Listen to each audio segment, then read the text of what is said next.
Hello everyone and welcome to the first ever episode of the Time In podcast. Today we will be introducing you to our hosts, which are myself, Bundy, Ewan, Hello. and Craig. Hello.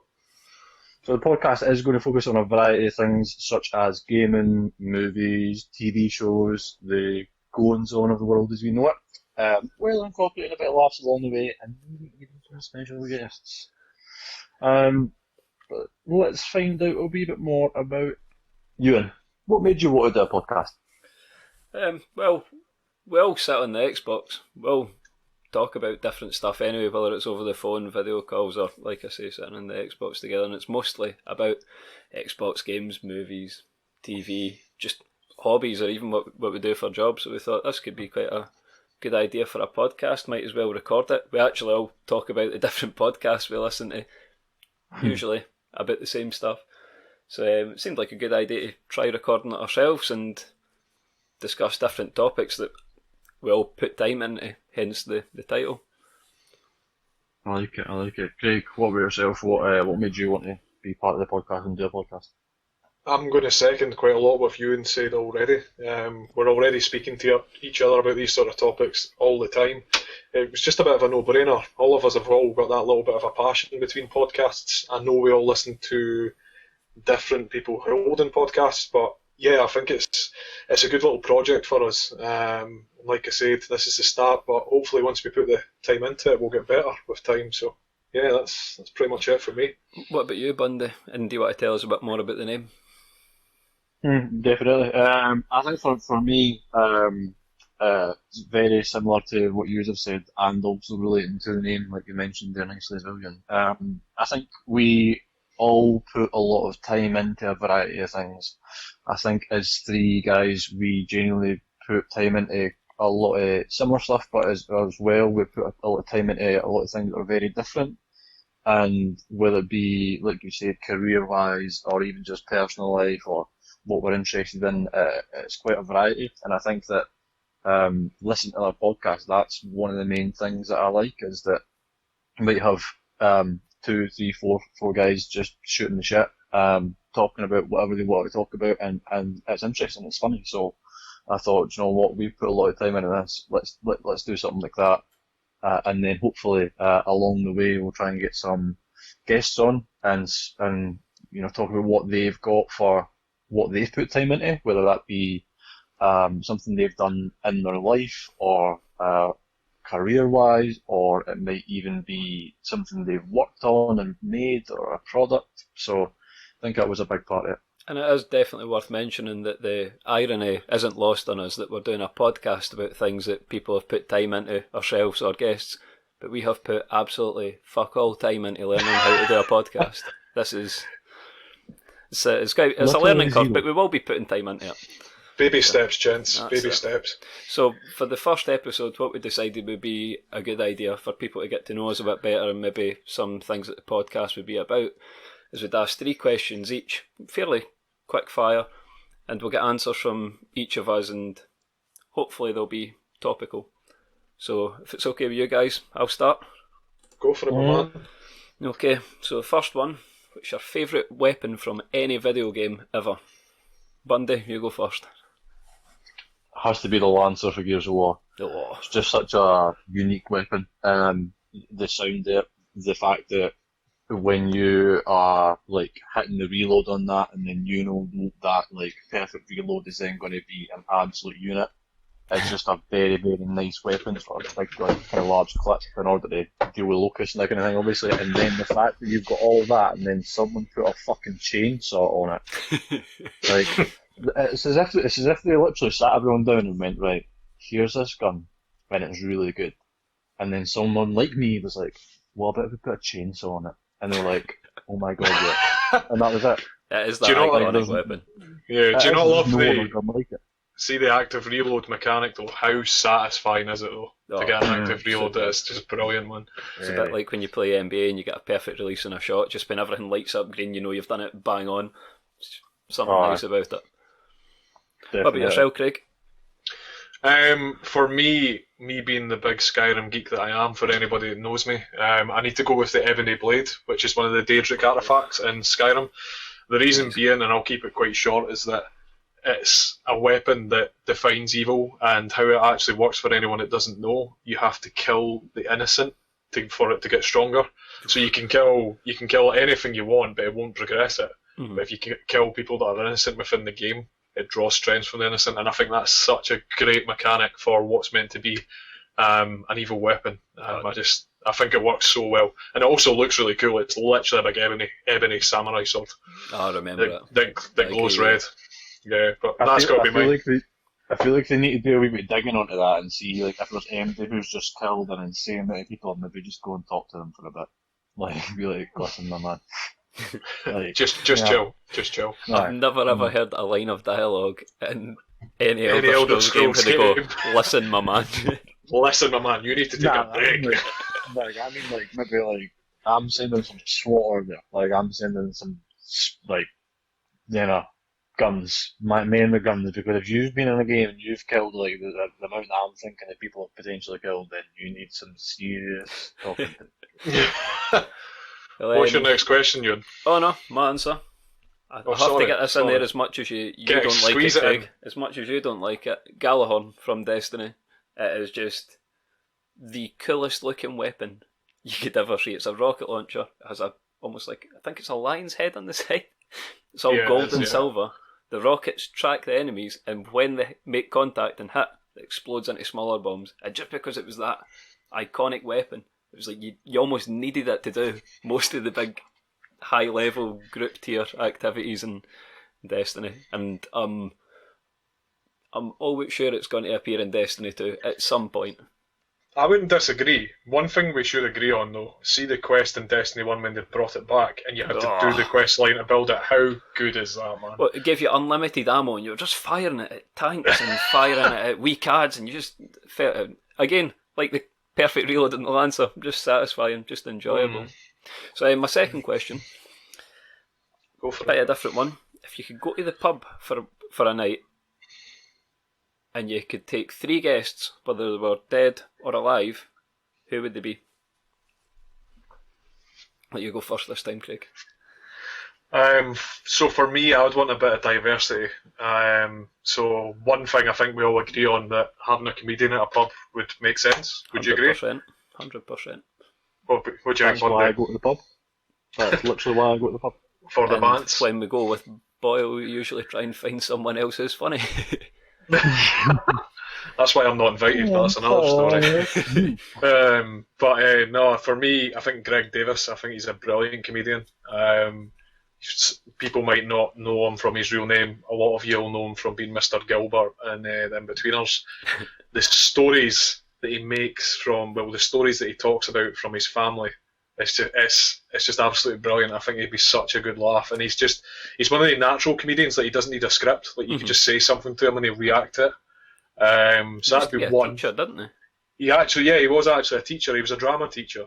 Oh, that explains his excellent Chris Eubank impression. Oh, don't.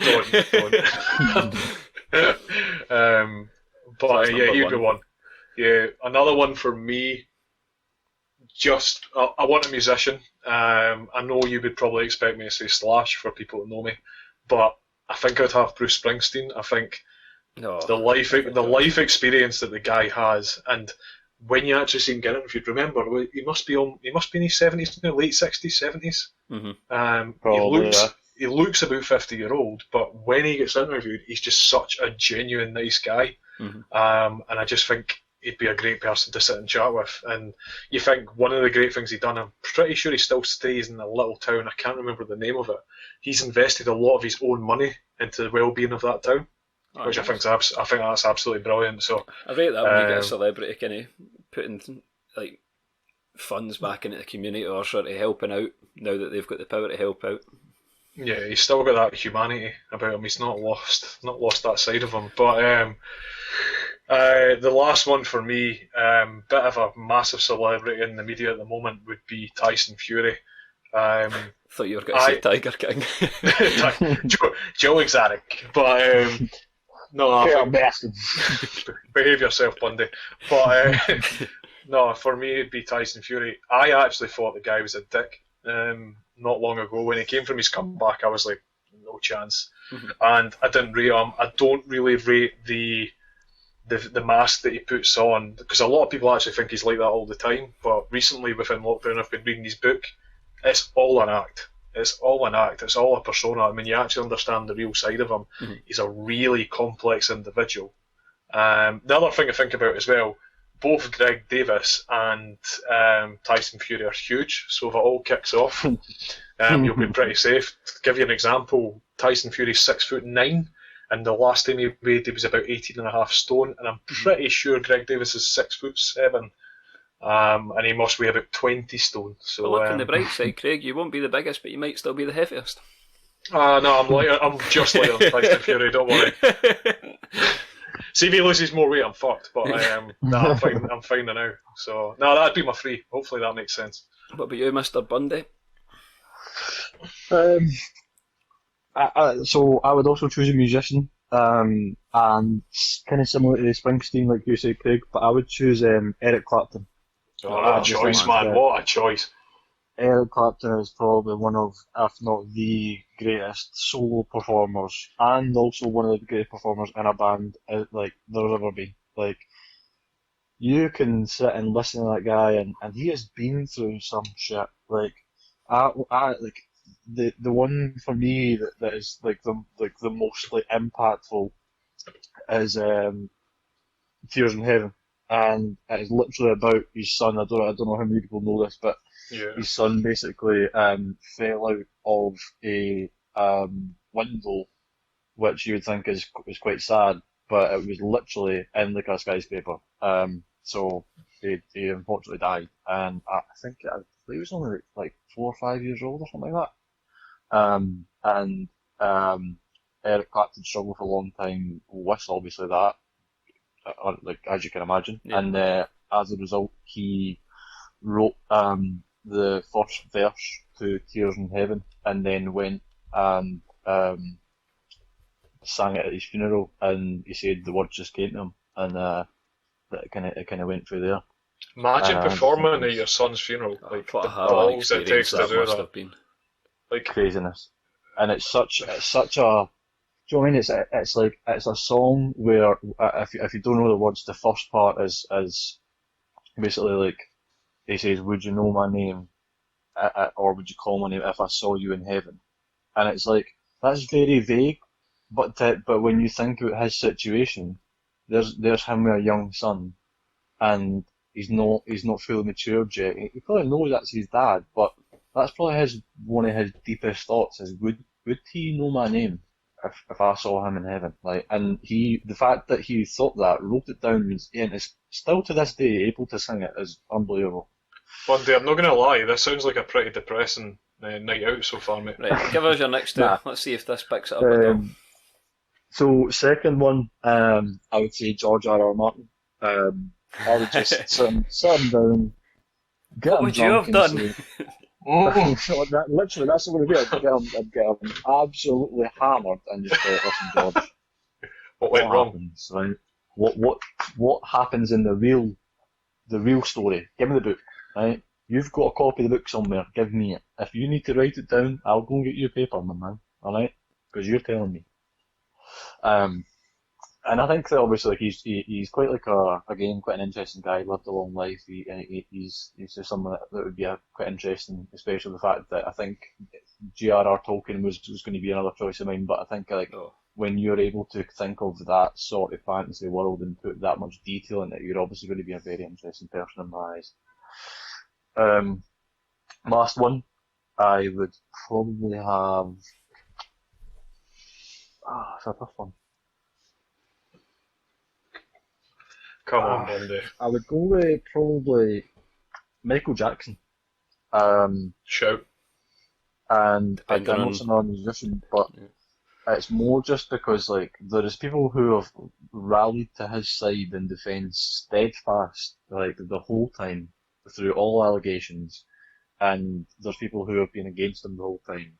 And I feel like when it's something to the scale of what it was, there's definitely two sides, and I think that like both sides have probably been very blurred via the media. And even when you try and look into his life a wee bit, like the whole painkiller addiction, plastic surgery addiction, that all started because of a Pepsi commercial where his hair basically set on fire, and he got third-degree burns all over his scalp, and had to have kind of transplants and whatever else, skin grafts and that kind of stuff.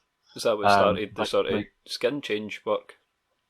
Pretty much, yeah. And obviously I had the disease, but it wouldn't have been anywhere near as bad had that not happened. And then obviously that's when he got addicted to painkillers and stuff as well. The fact that even when that happened, people at the hospital who treated him said that he used to walk around while in excruciating pain and perform and sing to the other people that were in hospital. Like it was, and they were like, you would never have known that he was in such pain, but because that was their job, they knew what he was going through.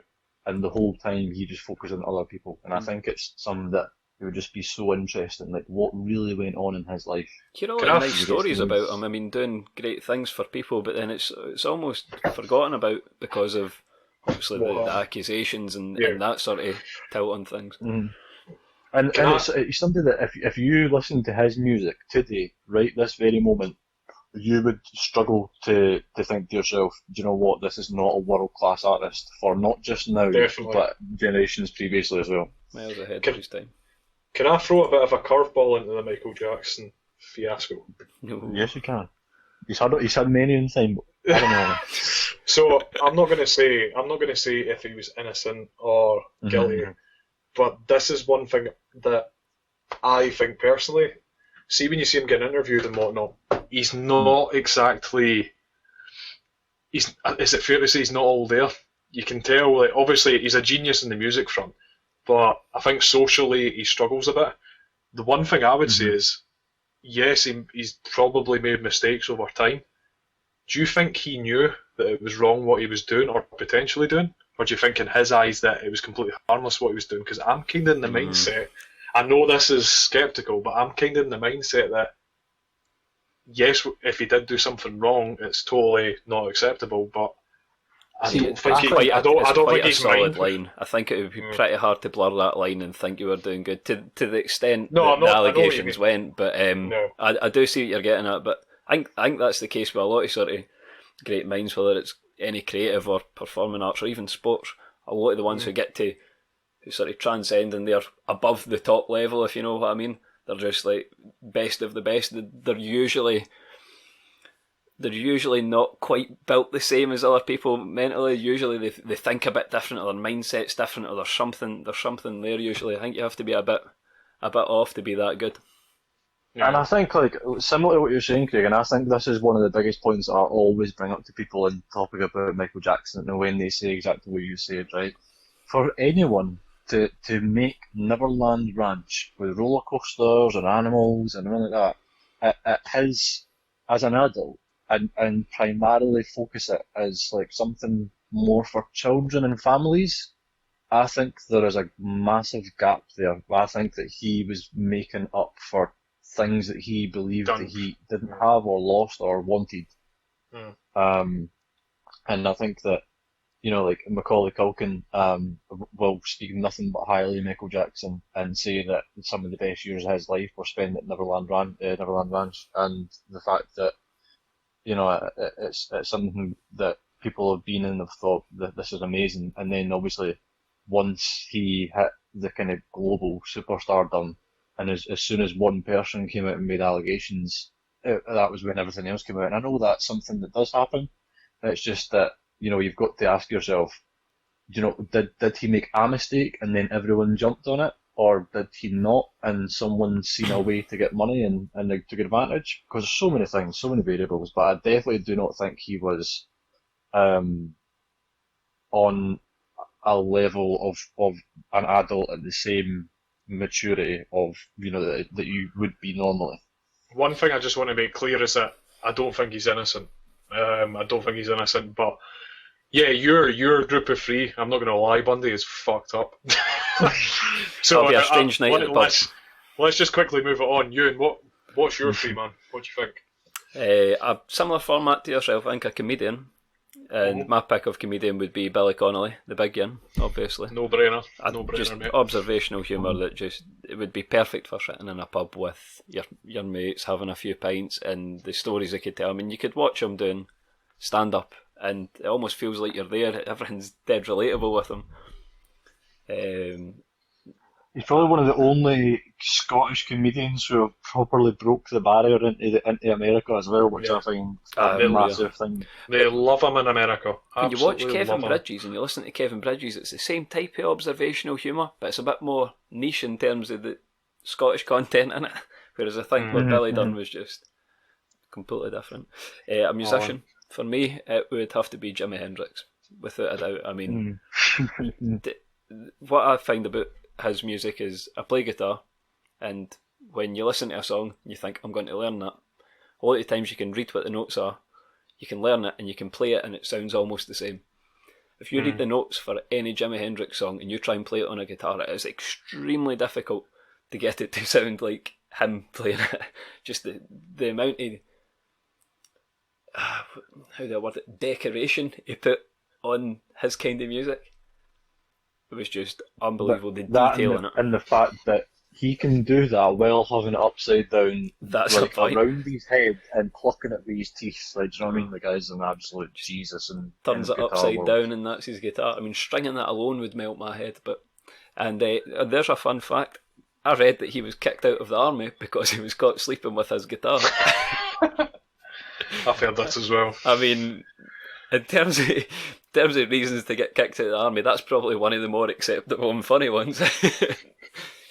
My third person, I would have to go athlete, and I would say Dwayne Wade. I'm a big Miami Heat fan. I think some of the stories he's told over the years are incredible.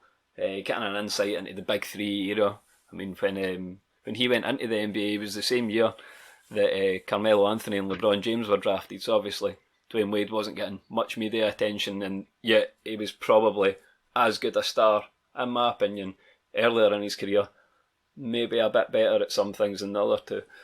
That would be my three. And in terms of winning a pub fight, compared to your three, Craig, and your three, Boyle, I think we're probably up there, definitely. Nah, my team of giants. Honestly, my team of giants. Like Tyson Fury against Michael Jackson. Come on. Or George R.R. Martin. He could probably wear them as gloves. Yeah. Nah, but what you're forgetting, right, is that someone's going to like try and attack George R.R. Martin, right, and then he'll just have like him with like a battle axe ready.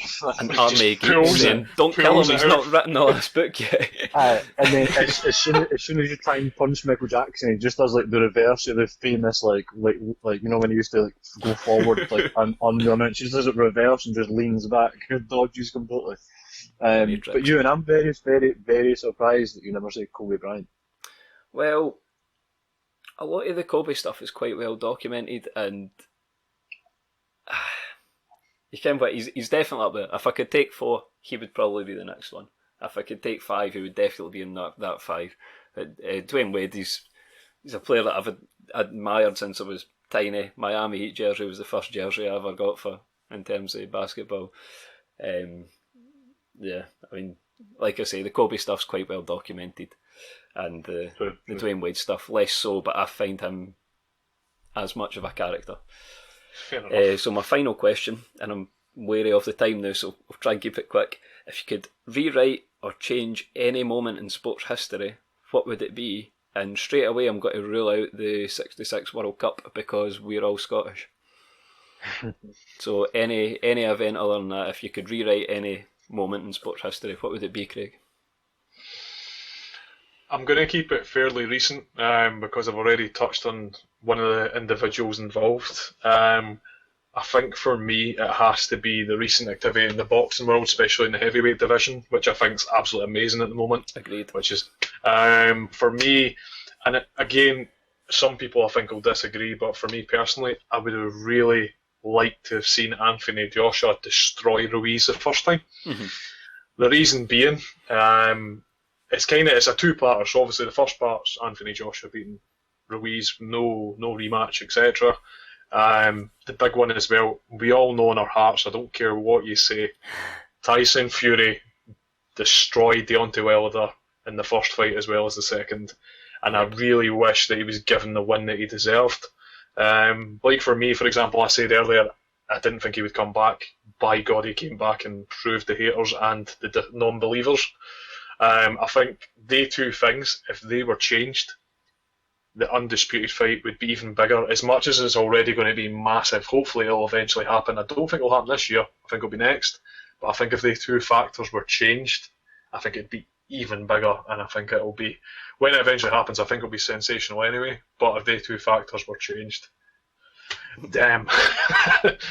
Damn. But what do you guys think about that one? I agree with you.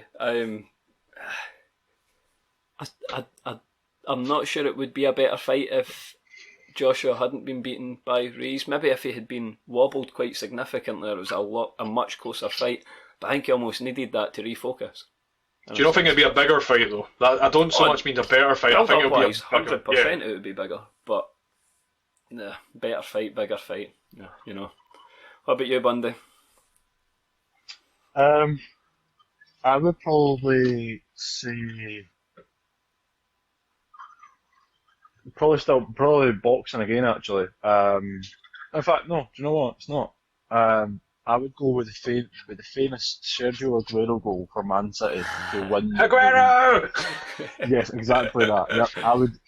Because that was like there was literally no other chances. No one thought that was going to happen. Like nothing. And if that hadn't happened, it would be very, very different now. So I think that if you could give Aguero that ball and for him to hit it and then just balloon it right over the map, back of the stands, I think that would be.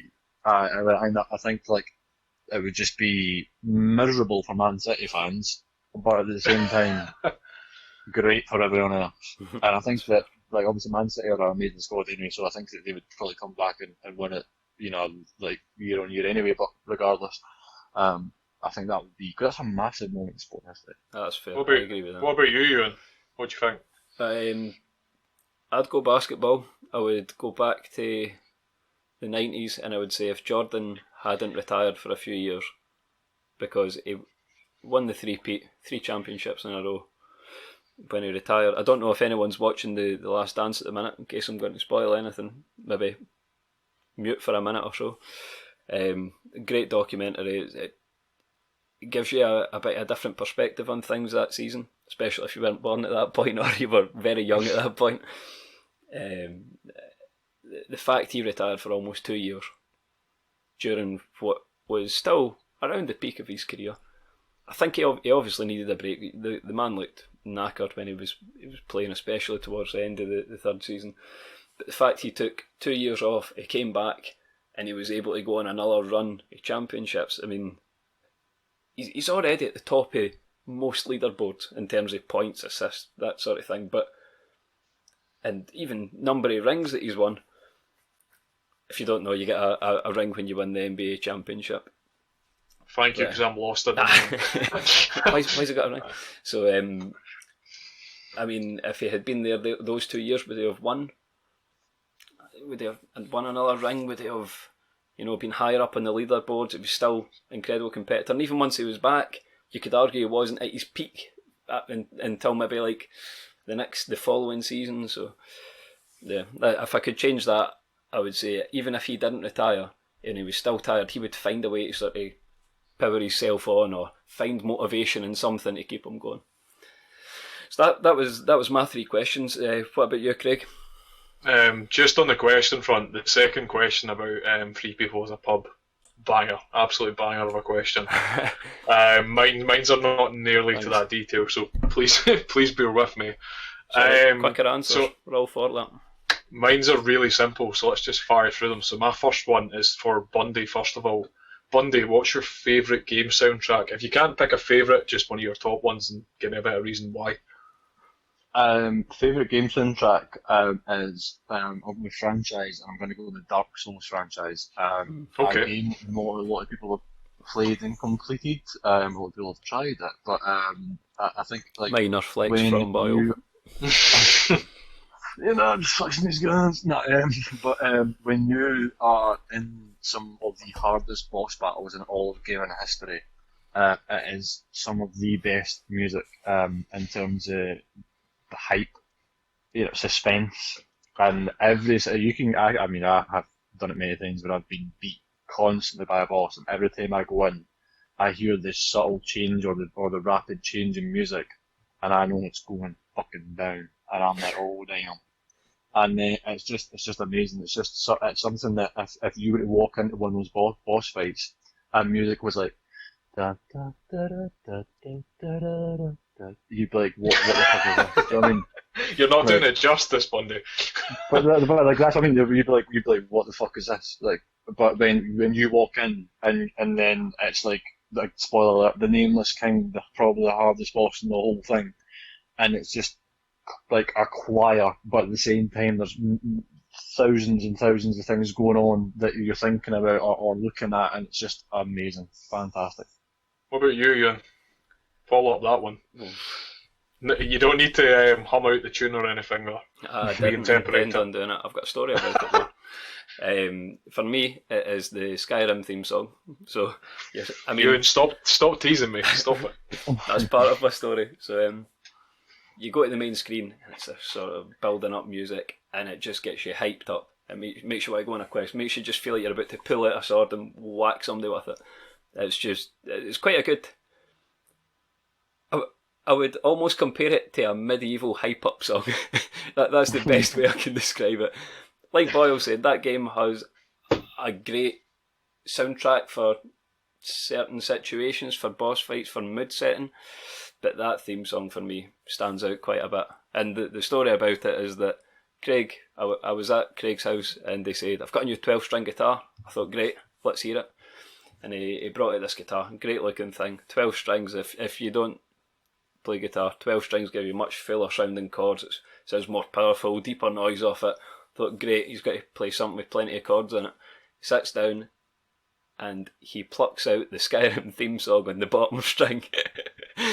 And I'll have you know it was 2 strings. Give me something. sorry, It the was bottom 2 two strings. strings. Which that kind of sums up Craig's obsession with Skyrim pretty well. I mean, I really wish I was there because I would have added the sound effect because it'd be like boom, boom. I was Lads, let's be honest. Like, we are going to do probably an Elder Scrolls podcast. 100%. I might tease you, Bundy, and let you hear. I might we'll even dress up for the occasion and get an iron helmet on. I think that's the only option for this. I'm suddenly sweaty. We need to jump to the next question. Next question. Craig, what's your answer for the soundtrack quickly?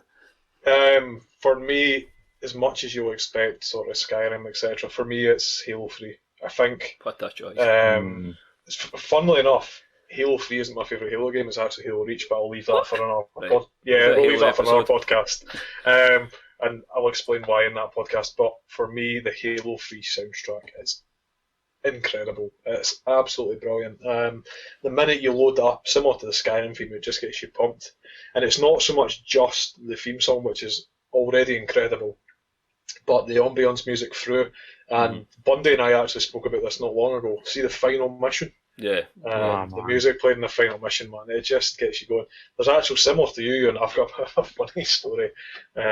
Hopefully she can't hear me, but my partner for Christmas bought me a vinyl for the Halo soundtrack, and she was dead excited, and she spent a lot of money on it. I'm sure she bought it on eBay and had a bit of a bidding war for it.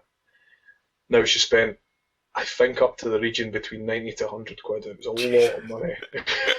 And then she was so excited for me to open it at Christmas. And I had an idea what she'd bought, and I opened it, and it was the Halo 2 soundtrack.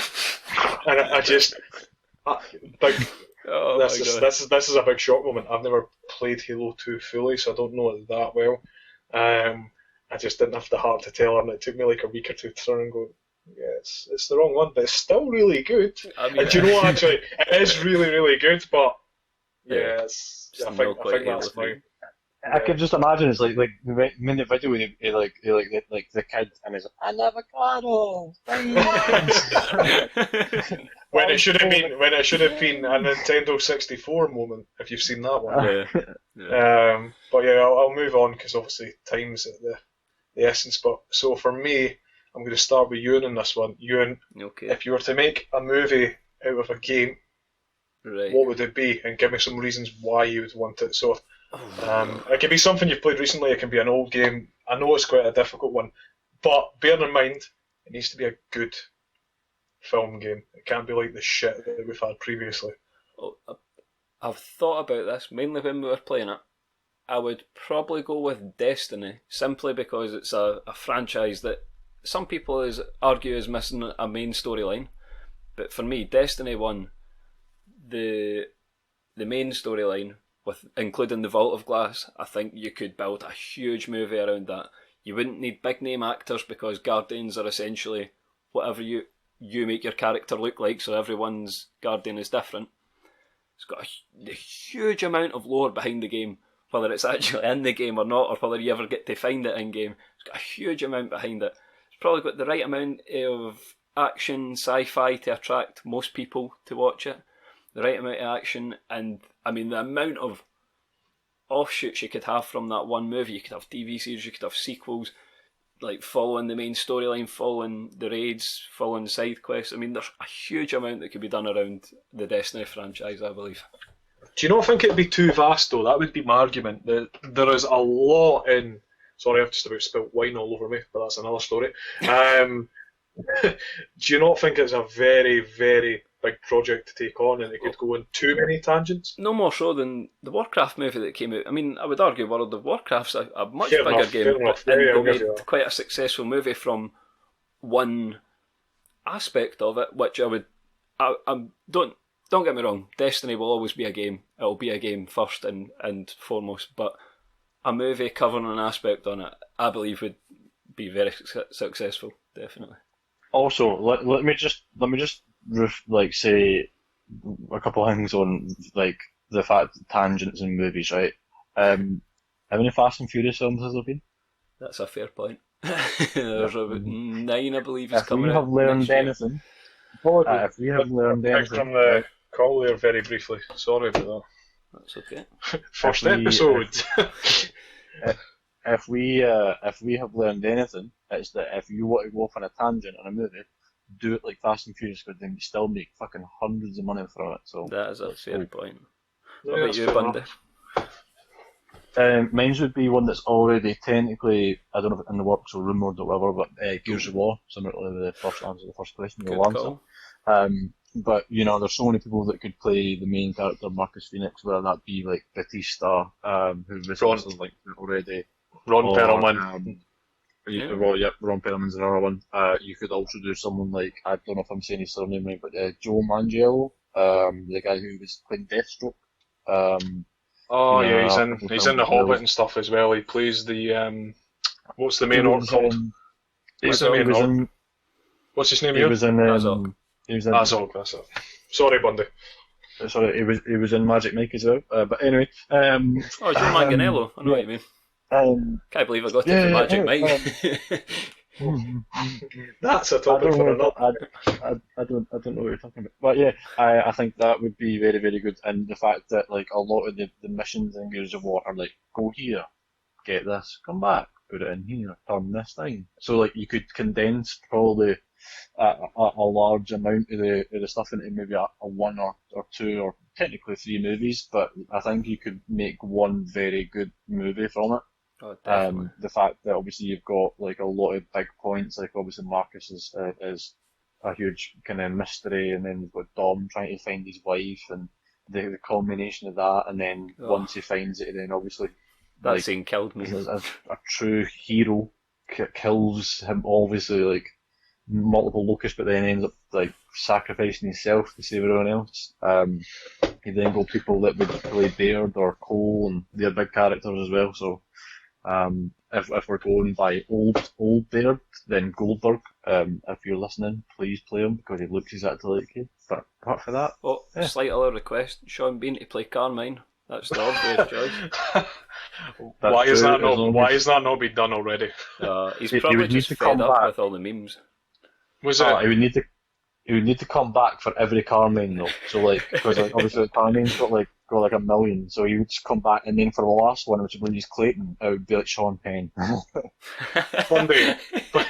Bundy, was it not? Did you not send us something recently? And it was Sean Bean has died in over 30% of his films. Something like that. I Can think you it's 32%, very? and I it's thought I more was round than about that. Wow. I think it's more, and it's more than any other actor ever. Jeez. He does it well because I cry every time. Nah, What's the next question, Craig?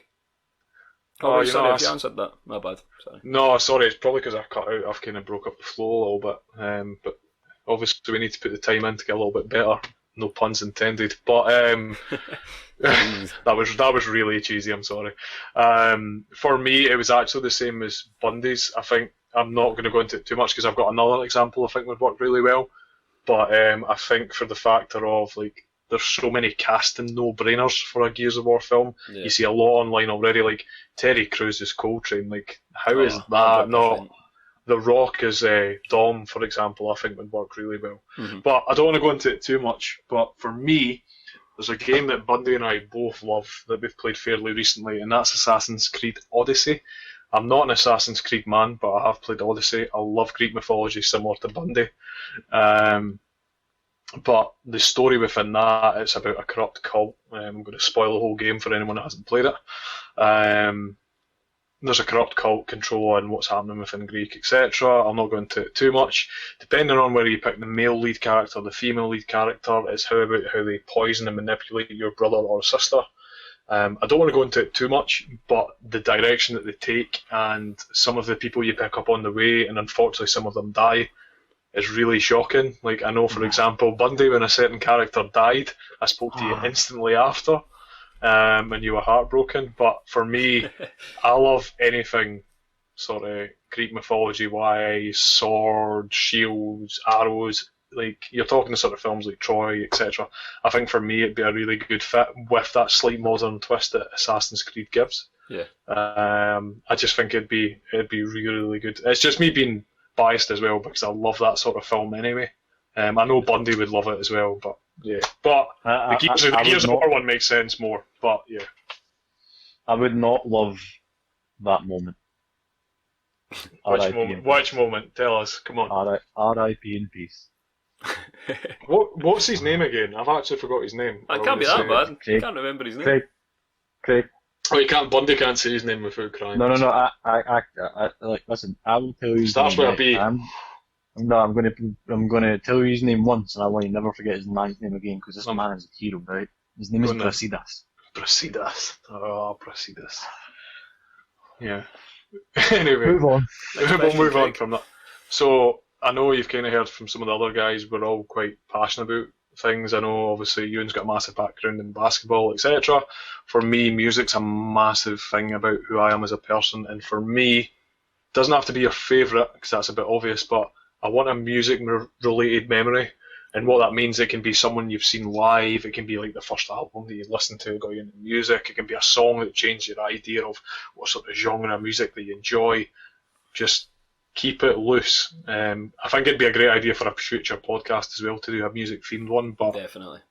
just try not going too much of a tangent into this one. So Okay. Bundy, go on, give me an example.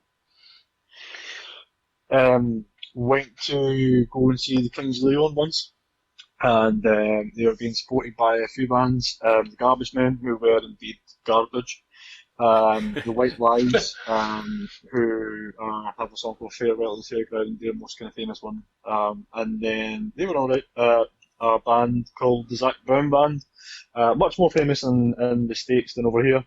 And it goes to the point where like they came out and I was like, oh, like kind of like country looking, and fucking hell, like these guys were unreal. There was a guy with a violin, and it was, you would think that 30 people were playing a violin. It was literally just one guy nailing it, Nice. and it was just amazing. They've done a cover of The Devil Went Down to Georgia. What a amazing tune! song, and What a tune, man! if you get a chance, go on YouTube. They've done it at the Country Music Awards, CMAs. Listen to it and just thank me later. But that would definitely be it because it got to the point where people were asking for an encore before, rather than Kings of Leon coming out, which is insane. Good review. Especially Nice, from man. a crowd that were there to see Kings of Leon. Random fact: it's my wife to be's favourite song. Oh, really? Yeah. Anyway, what about you, Ewan? For me, it was a day spread across 2 gigs. It was tea in the park. Me and Bundy went. We shared a tent. I would not recommend sharing a tent with him under any circumstances. Jesus. Oh, no chance you would. So we went to tea in the park 2012, I believe. It was the exceptionally rainy year. It was the Friday night. We were dressed up like dinosaurs, dragons, I think. It was a fantasy theme. We're not just weird. Either makes me happy, so it's fine. Yeah, there was a big group of us dressed up like them. We went down to see Example. Bearing in mind we were at school, probably shouldn't have been drinking, never mind in the state that we were in. And what did you say the year was, sorry? Because you guys are a bit younger than me. I'm trying to work out how old you would have been. Never mind, Craig, 2012. God, I was 21 in 2012, that's another story. Craig's old. We were at Example, we ended up on TV because we realised if you went on someone's shoulders it made a really big dragon and we were green and yellow. What a memory. The sun came out finally for that gig.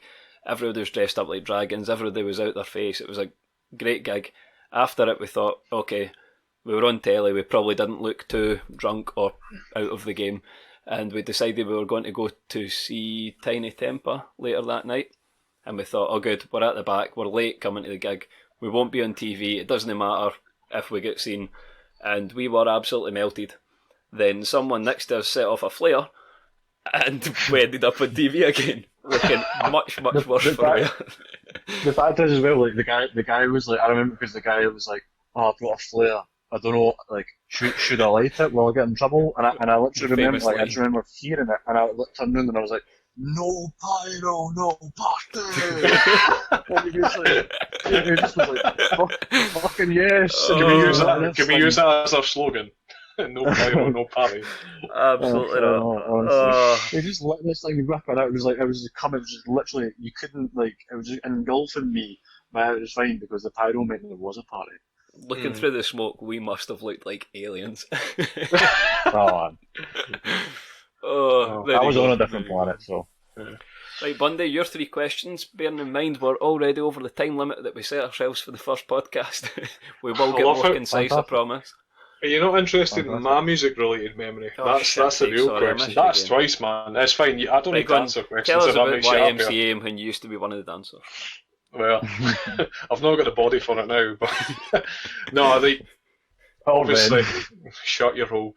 I'm a little bit older than the other 2 guys. Certainly, in it's probably the very early 2000s, it was all about the sort of pop punk scene, and it was like Good Charlotte and all this sort of nonsense, and Blink-182, and I hadn't realised how much I love classic rock. And it was really, really simple. I can't remember where we were going, but I was in my dad's car, and he put on an album, and he says, this will be one of the best albums you've ever listened to. And me being the typical young sort of, I wouldn't even argue teenager at that time, but I kind of had my mindset about pop punk and what was going on, and I was like, nah, that stuff's done. And the album that he played was Eruption by Van Halen, and he played Eruption, the song, on its own. I don't know if you guys know, Eruption doesn't have any vocals in it. It's just Eddie Van Halen showing you what you can do with a guitar. That's what sometimes. There's a lot of good instrumental songs actually. Cliffs of Dover, kind of going back Eric to Johnson. One of my favourites. Eric Johnson is one of the best guitarists you can listen to. But for me, like sitting listening to that, I'd never heard of a guitar being played like that, and I was like, what is this? It put into concept, like when you look at music at that time, and it's generally progressional chords, etc. It was quite basic, and you heard what they were doing in the likes of the 70s, 80s. It just blew my mind, and then I started researching into classic rock about bands like ZZ Top, and for people who know me personally, Guns N' Roses is a massive part of my sort of music history. Hearing Eruption for the first time in my dad's car literally led me to the path to being a massive, massive rock fan now. So yeah, I've got loads. Like I've got examples of download festival, etc. But I'll leave that for a separate podcast because I think you could go on a whole podcast just in music. So 100%, 100%. Bundy, go and fire us with three marvellous questions, but I still think you won't top the three guests at a pub. I think that's been the best question of this podcast. But That's a give bad. it, That's a give good it a way of go. getting a measure of someone. If you don't know anyone, that's a good question to start with. Just remember, Bundy Well- said Michael Jackson, but that's Yep. all I'm saying. That's a very valid point. Nah, stick by Michael, alright? Because me and him, we would have a great night. And in terms of just getting Just smashed say and your that, I would. just say your questions, man. Mine's first one. I'm going to come to you, Craig. Favorite moment in movie history. Favourite, I can't answer. I cannot answer One of your favourite. favourite. One example, I think for me is the film Seven. Have you seen it? Ah, what a film! You? Brad Pitt, Nope. Morgan Freeman. Haven't seen it, unfortunately. Amazing film. It's to give you a little bit into it. It's about this. It's about Kevin Spacey, who's the villain. He conducts the seven sins from the Bible. Which actually is a good thing because you don't even know, and it was never You don't in the know. promo that was Kevin Spacey. So Yeah, they never showed the villain. Literally, what are you saying? You? Sorry, I remember. I think Bundy might have spoke about this in the Xbox one night, probably not too long ago. All right, okay. I thought you were going to go with more, but yeah, no, it's fine. I wasn't listening, but anyway, No. go on. You weren't listening. We're playing a game. I was It's fine. just When aye. Bundy Seven, speaks, cool. it's just it's fine. Aye, cool. It's the number after 6. But no, for me, the scene is at near the end of the film. Bundy will already know what I'm going to say, and it's what's in the box. It builds up to obviously you find out who the villain is. Excuse me, and the main characters you follow is Brad Pitt characters and Morgan Freeman's, and it leads up to this big spectacle of them finding a box. And Morgan Freeman finds what's in the box. Brad Pitt obviously says the famous quote, "What's in the box? What's in the box?" And what you actually find out, it's Brad Pitt's character's wife. Now, as much as that's quite shocking in itself, if you actually watch the film for a second time, you actually see how much they put on an effect of Brad Pitt's personal life and with his partner, etc. It's that shock value, and you think, "Holy shit! I did not see this coming." For me, it's a great example of it's one of these real twists in films. I think certainly this is a bit of a statement, but I think with certainly a lot of Hollywood at the moment is that they're a bit scared to kind of give that shock value. They usually keep to what's safe. When you get that twist in a film, you're just like, wow. Really appreciate it. Watch the film. Honestly, it's a brilliant film. Oh, I did the list for sure. And I've just completely ruined it, but it doesn't matter. But the fact that it's also the fact that it's like Brad Pitt's wife's head, and if you speak to someone, they're like, "Oh, I remember the head," but you never actually see that it's you never see it. It's just you only ever see technically the box. You just see his You know, reaction. Yeah, as you well. just see his reaction, and Kevin Spacey gets what he wants because he then gets Brad Pitt to kill him and shoot him. So all the work that Brad Pitt's done to get to where he is at that point, he's just erased it basically. I didn't even touch on that. That's a great point. They actually, obviously, he's enforced Brad Pitt's character to kill him. Yeah. Ewan, what's yours? For me, I'm a big Star Wars fan, and of all the big. This is usually where you split the audience. For me, I'll go Episode 3, and I know the prequels are generally disliked. Skeptical, mate. It's skeptical. I mean, there's good parts. Don't get me wrong. Ewan McGregor plays an excellent role. Agreed. Hayden Christensen, maybe not so much, but the third movie, when Anakin and Obi-Wan are fighting, right at the end, I mean, the sounds of the lightsabers, the lights, if you've no lights on in the room, and the only light is coming from the TV, the whole room is flashing from the lightsaber fight. It's just excellent, and then the speech at the end, and the way they merged that movie into the originals, and it just works really well for me. I really rate that scene. I rate that movie as much as the prequels are quite often criticised. Oh, Can I smash just the like button. clarify one of your favourite movie moments is a meme? It's Partly. over, I can have the high ground. I have the high Anakin. ground. I mean, the amount of time that me and Bundy, because we don't stay too far apart before the COVID lockdown and that sort of thing happened, we'd bump into each other. And even if you were at the pub and someone was sitting on a lower seat and someone was sitting on a higher seat, you would lean over and you go, "It's over, Anakin." It's a good line. I like it. See, just to touch on that, like, I know a lot of the prequel stuff. Certainly, the Phantom Menace is. We'll not go into it, but the third film, you need to remember, it has one of the darkest moments, and if not the darkest moment in Star Wars film history. He goes to the Temple of Jedi's and kills children, Younglings. younglings as you want to call them. But for me, to take that step is a big risk. Let's be honest, if Disney owned Star Wars back then, would they have done it? Exactly. Hell, Exactly. hell no, but the third film's good. As much as I'm sitting going, oh, Star Wars, the third film, in my personal opinion, is a good film, and it's a good lead up, like Ewan said. Again, another episode for the podcast. Probably Star Wars at some point. It's definitely on my list. Yeah. Mm-hmm. But Bundy, hit us with another question. So before that, I will tell you my favourite film. Sorry. We've got a bit of a habit of this, haven't we?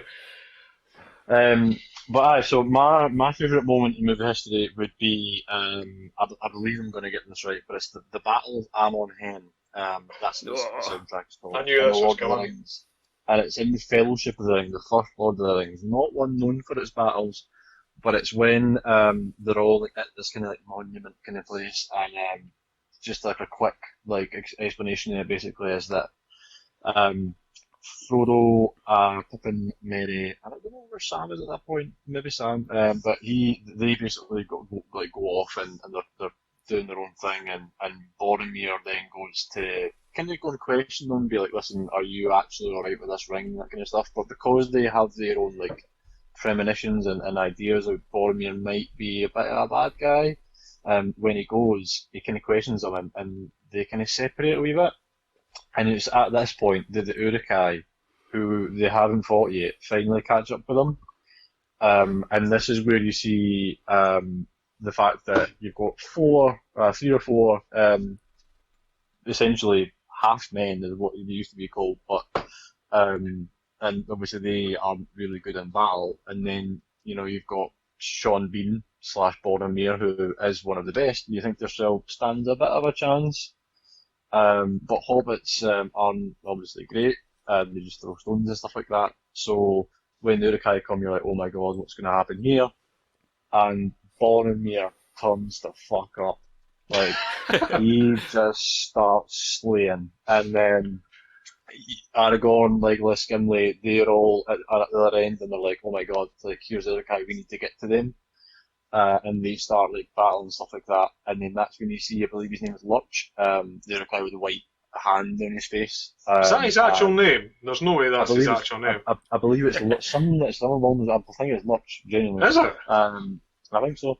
But he comes in with a big bow and arrow, and Boromir's like fighting, and at this point, like he's kind of walking slowly, ominously towards him as the fight's going on.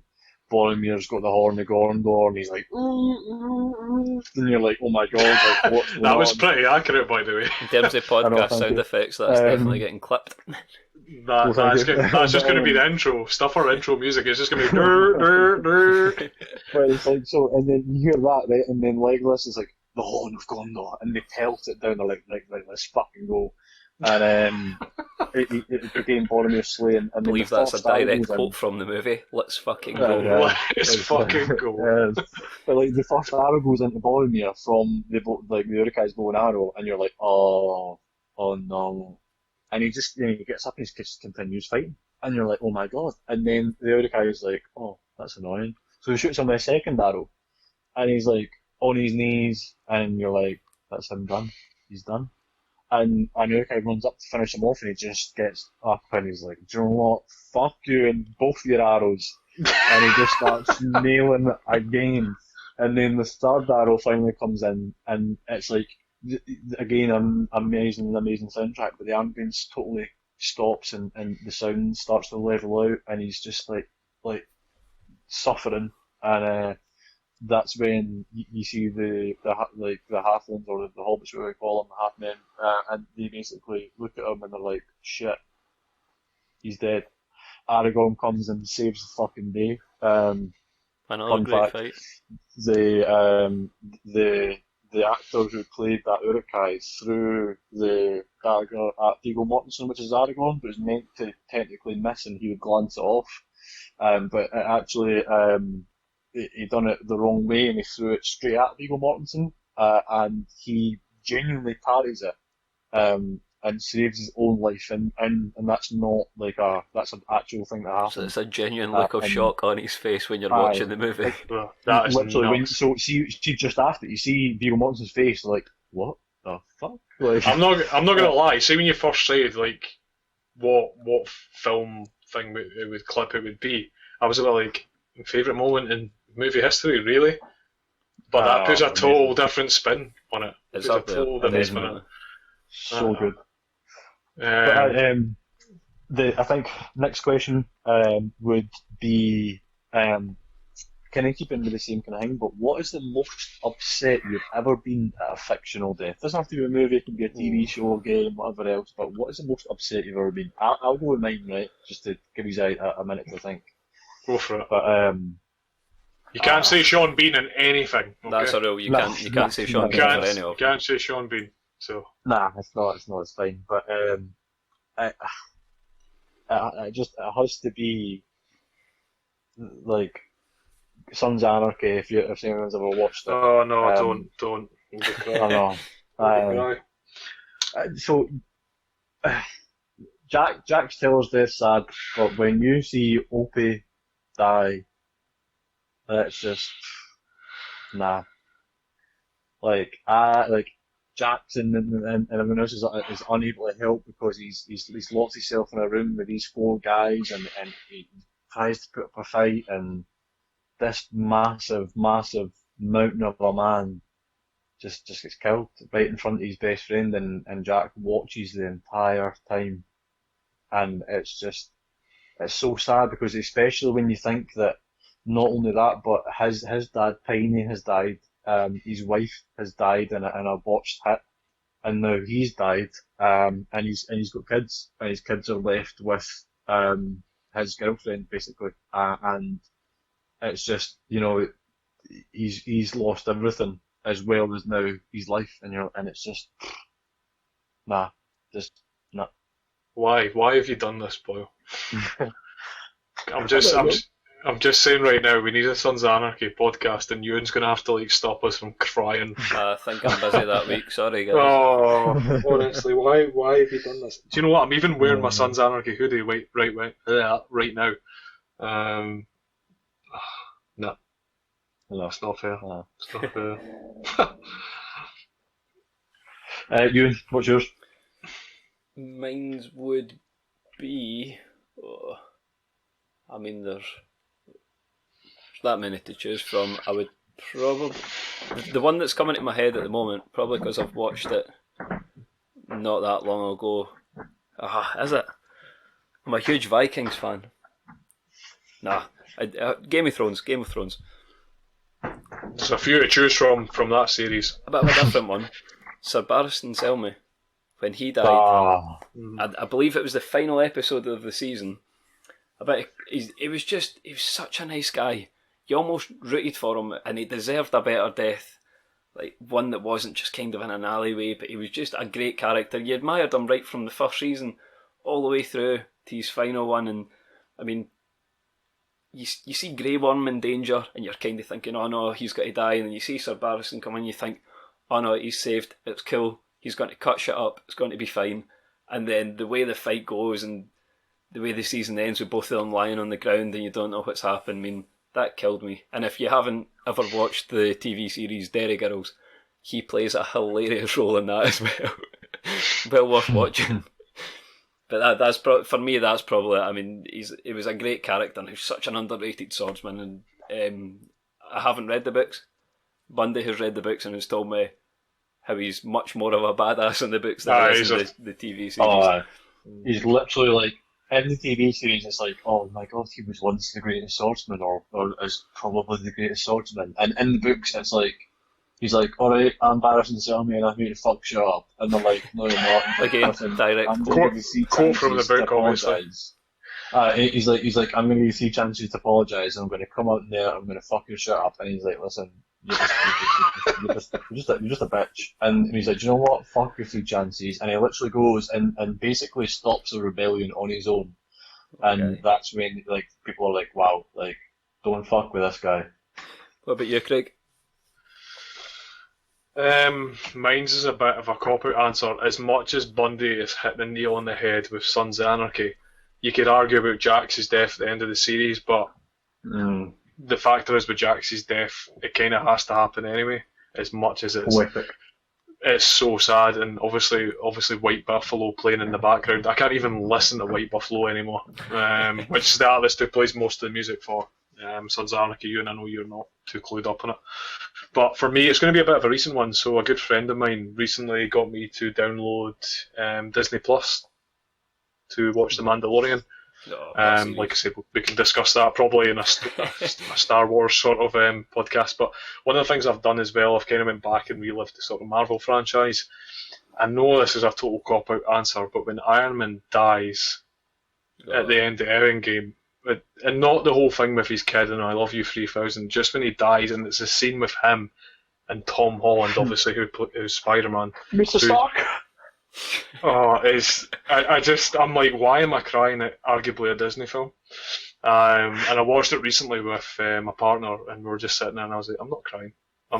You're Because crying. for people who don't know, if you go by the someone comic, cut an onion to me? well, if you go from the comic side, in Civil War, Captain America dies, and it gets passed on to Bucky Barnes, who becomes Captain America. Yada yada yada. The fact that Iron Man's the one who they actually kill off to kind of make up from not killing him in the film franchise is quite a hard one to swallow, because I don't know if you guys agree, Iron Man's the most humane character within it. I'd say so. Yeah. And the most humane person's the one that has to give the sacrifice. And for me, it's a hard one to take. I think there's probably better examples, but just from recent events, watching it, That's fair. It's a pretty sad one. So I think that would be mine. I mean, I think the answer to that question would probably change each week depending on of course what it you've will. watched recently. Sorry, I think that's why we need to. What are you saying? And then the fact that this is my next. See if Captain America died, right? That wouldn't be great, right? But you've also got like Falcon, and you've got Bucky, who could take over the mantle. Both have done it in the comics, right? But it's like with Iron Man, like Spider-Man, Tom Holland, Peter Parker, what you gotta call him, right? That's like his mentor. That's his father figure. Do you know what I mean? Mm-hmm. And it's like it's 2 words. But see, as soon as he's like Mr. Stark, and I'm just like, nope. I'm out. So every time that comes on in a film, someone runs into where I'm watching and starts cutting onions. Before Craig starts crying, Bundy, what is your third question? So I think for me, my third question is something that I'm going to change, because I had a question ready and I thought, you know what, it's a bit of a shit question, so I'm gonna spring this upon you. Keep us on our toes, mate. Exactly.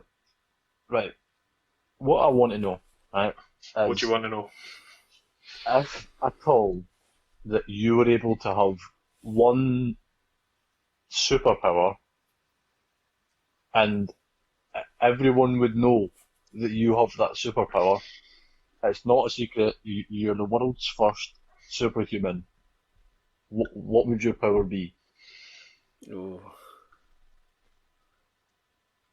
I'll give you another time to think, and I'll tell you. Yeah, you answer you go that first, man, because that's a difficult one. Very difficult. So I go with telekinesis, right? And purely because of the fact that I've read a lot of comics and watched a lot of shit in my time, but telekinesis, and I think one of the best ones that done it was the TV series Heroes. So the villain Styler has telekinesis, but he can use it to such an advanced level. But even more advanced than the level that he can use it at, you would be able to move molecules in the air at such a speed that you could technically create fire. You could do anything. You could make someone literally split in half and move them somewhere else. I feel as And though it's you're just like, cheating. I feel as though that's a well, total cheat answer. see, no, but this is the thing, right? But it's like people be like telekinesis because I can like pick up a beer. And I would literally, I'd be like, listen, I'd be like Doctor Manhattan. That's the kind of levels I'm thinking. That would be a good analogy. The same kind of stuff as Doctor Manhattan because that's telekinesis in my eyes, kind of. And just wow, that would be amazing. Okay. Ah, Craig. Me first. Mm-hmm. I've got two, but I'm going to go with this one because I think it could be more beneficial. And for me, I'm going to completely rip it off as someone else in another character, but it would be the ability to control metal. Because what a Mm. lot of people forget is, obviously, I'm comparing to Magneto, is that Mm-hmm. obviously you can manipulate metal as well. You can form it into what you want. I think as an ability, it could give you endless opportunity. I think you could do so much. For fuck's sake, he uses it as a way to make himself fly with the sort of. Exactly. I think for me that would be a good shout. I kind of wanted to go down the sort of controlling the elements route, but again, I think that's a bit of a cop out answer. But the ability to control metal, think how much metal there is in the world. that's nuts when you think of it. Like I know when you're talking about like telekinesis and whatnot, 9 times out of 10, someone will have something metal on them. So if you think from this sense, you could probably control them or Iron in move their them. blood. Iron in their blood, which is probably the worst scene in that film franchise because it's like really. But yeah, that'd probably be mine. That's a difficult question. I know. I'd probably go super speed like the Flash. That seems pretty handy, pretty fun. There's not too many things you couldn't do, if you know what I mean. Flying was the first thought, Mm-hmm. but I'm scared of heights, so that was ruled out immediately. I mean, I could Rather use than it to move get up and fast off as the fuck in couch, the but air, other than that, let's move fast as fuck on the ground. exactly. If you can move quick as fuck on the ground, I mean, you'd save on petrol for a start. You could get jobs done rapid. It just seems like it would be pretty good, pretty useful. Would you use it to go back in time, or do you think that's ridiculous? I'm not for that. I don't. Well, Yeah, I agree. I don't think it's right. it's that whole thing. If light only travels so fast and you travel faster than the speed of light, blah, that argument, and then that whole. Never mind. Maybe we'll do a physics episode. Who knows? Oh. So that wraps up the question section. I would say that was okay. Hopefully, you've got a bit of an idea about what we're all about and potentially some episodes to the future. Yeah. Well, do you want to give us an outro? Yeah, so guys, thank you for listening to the first time in podcast with obviously Bundy, Ewan and myself, Craig. Please bear with us. I know this isn't to maybe some quality that you would expect from some other podcasts. Going back to the name, we want to put the time in to progress. We want to get better with time. To give you a bit of structure on to how we're actually going to plan the podcast going forward, we're going to select a host for each week. I'm going to put them on the spot right now. Next week, I want Ewan to host a Destiny podcast. This is Luke. Are you happy with that? Absolutely. I would talk about that next week, whether you guys were on or not. It's going to be about the Destiny franchise as a whole. I know maybe some of you listening won't be Destiny players. Myself, Bundy, and Ewan have all played Destiny together for a long period of time, and it's something I think we can talk about quite fluently. What we're going to try do is as well, we're going to try not going to make it so much Q&A, which we've obviously done in this episode for the introduction, but we're going to try make it more of a fluent conversation and just have some bullet points in there. So yeah, going forward, what we'll probably do is pick a genre for every week with a certain host. Obviously with time and we get a bit more of a professional setup, we'll start to introduce guests on the podcast as well potentially, but that's where we're at the moment. So any words from the chaps? Bundy, Ewan, you got anything to add? I'd say if you managed to listen this far, well done and thanks. That's a big thing. We'll hopefully keep the podcast to half an hour to an hour roughly in length. Yeah, I think if we hit that hour mark for when we go into more of the topic side, that'll be a great shout. I know, Bundy, I think I'm right in saying you're working on some social media platforms going forward to get it set up Yep. with. Again, great outro, but I think obviously one thing I mentioned is the fact that we are going to be working on some social media platforms, most likely going to be Twitter and Instagram, where we will hopefully be posting some content on there, so you can keep up with us even when it's not going to be an episode every day, because it most likely will be weekly, so we want something that we can still reach out to you guys and kind of keep contact. It is something that we are, as Craig and Ian have said, very, very proud of and want to put a lot of time into. So if you are wanting to give us feedback when we get the social medias up and running, which will hopefully be before this is published, then please let us know. Give me your thoughts, give me your feedback, and we will try our very best to improve to what you would like. One more thing I'd like to add is if anyone has managed to listen all the way to the end, I feel like it should be rewarded with a little fact from making the first episode. When we first agreed to do the 3 questions idea, Craig's initial question was, if you had to fuck an animal, which animal would it be and why? Do you know, we were hoping for sponsorship eventually in the future. And then they'll go back and listen to that quote. Well, it might not put them off. But moving on from that, as an outro, let me just give you something right now. If you enjoyed this, smash that like, hit that subscribe, and turn those notifications on, guys. Thank you so much for the video. See, just to follow up from that, we'll do 3 outros. Thanks for listening, guys. Really, really appreciate you listening this far in. Like I said, give us some time as we progress going forward. And let us know what you've put time into, and hopefully going forward we can make this a bit more of an interactive process. So again, thank you very much, gents, and I'll see you next week for Ewan's Destiny podcast. Thanks, guys. See ya. Cheers, guys. Take it easy. Fuck you. Fuck's sake.